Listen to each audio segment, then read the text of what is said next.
Bienvenue dans le lieu de confession, by Jimmy Résolution. Ici, lorsque la pluie tombe et que le tonnerre gronde, les voix se libèrent. Les secrets enfouis refont surface. Les vérités que personne n'a jamais osé prononcer trouvent enfin un refuge.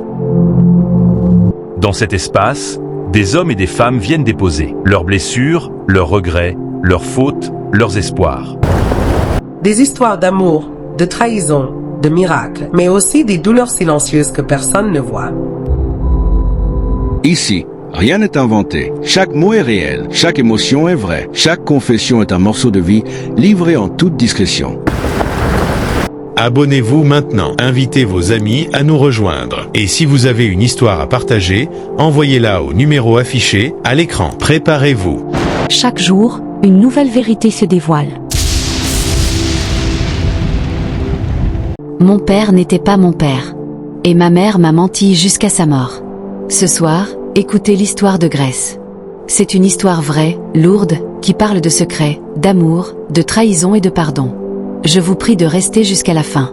Et si cette histoire vous touche, donnez vos conseils dans les commentaires, priez si vous pouvez, et abonnez-vous si ce n'est pas encore fait.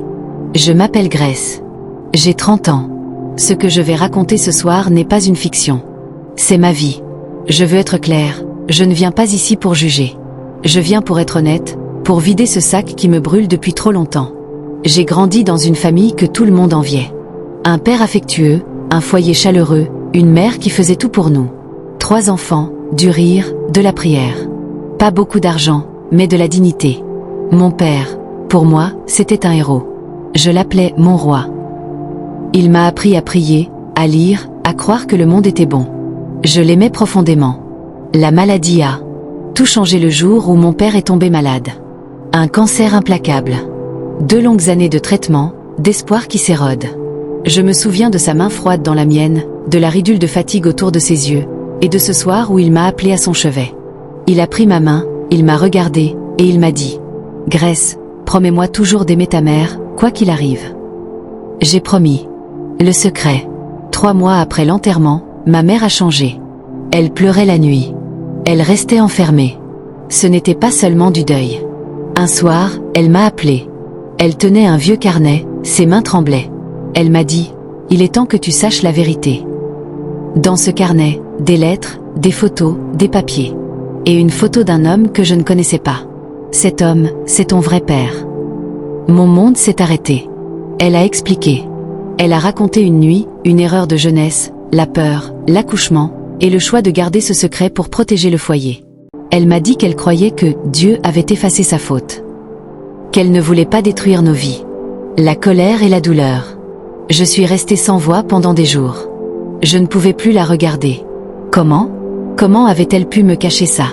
J'ai pensé à chaque instant de mon enfance. Les rires, les leçons, les dîners, tout me semblait à la fois vrai et faux. J'ai senti la trahison me brûler comme du feu. Mais il y avait une autre voix dans mon cœur. La dernière demande de mon père, aime ta mère quoi qu'il arrive. J'ai commencé à comprendre. Mon père avait su. Peut-être ne lui a-t-il jamais dit. Peut-être avait-il choisi de se taire pour protéger nous tous. Je me suis retrouvée face à une vérité impossible. Mon héros, le seul homme qui m'avait montré ce qu'était l'amour paternel, avait peut-être tout accepté en silence. Et ma mère avait menti pour nous garder ensemble. Le poids du pardon. Les semaines suivantes ont été un mélange de colère et de compassion. Je l'ai vue se consumer. Elle portait son secret comme une douleur. Parfois, la peur peut pousser quelqu'un à faire des choses que la raison ne comprend pas. Parfois la honte emprisonne l'âme. Quand elle est tombée malade elle aussi, le même fléau, le même cancer, j'ai vu toute sa fragilité.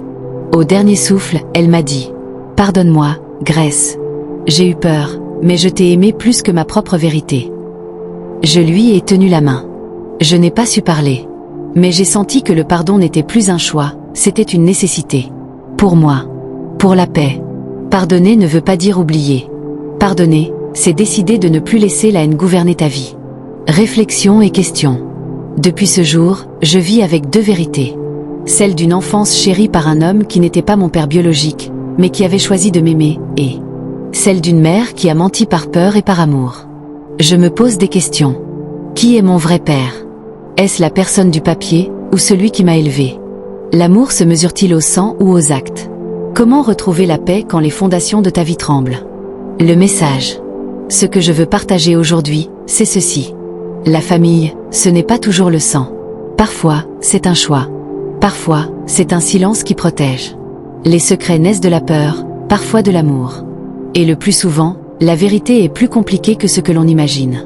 Si tu es dans une situation comme la mienne, sache que tu n'es pas seul. La blessure est réelle, mais la guérison est possible. Appel à la communauté, conseils, prières, soutien. Famille, maintenant j'ai besoin de vous. Je ne suis pas parfaite. J'ai beaucoup à apprendre. Si tu as vécu un secret qui t'a blessé, laisse un commentaire. Dis-moi comment tu as fait pour pardonner, pour avancer. Donne-moi des conseils, psychologue, guide spirituel, exercices pratiques, tout ce qui pourrait aider une personne à sortir de ce poids. Si tu peux, priez pour moi. La prière c'est puissant. Même un mot de soutien vaut beaucoup. Avant de partir, s'il te plaît, abonne-toi à la chaîne si tu n'es pas encore abonné. Appuie sur s'abonner et active la cloche. Partage cette histoire, elle peut aider quelqu'un d'autre. Si tu veux nous envoyer un témoignage privé, ou si tu veux que ton histoire soit publiée anonymement dans le lieu de confession, envoie-nous un message au numéro qui s'affiche à l'écran.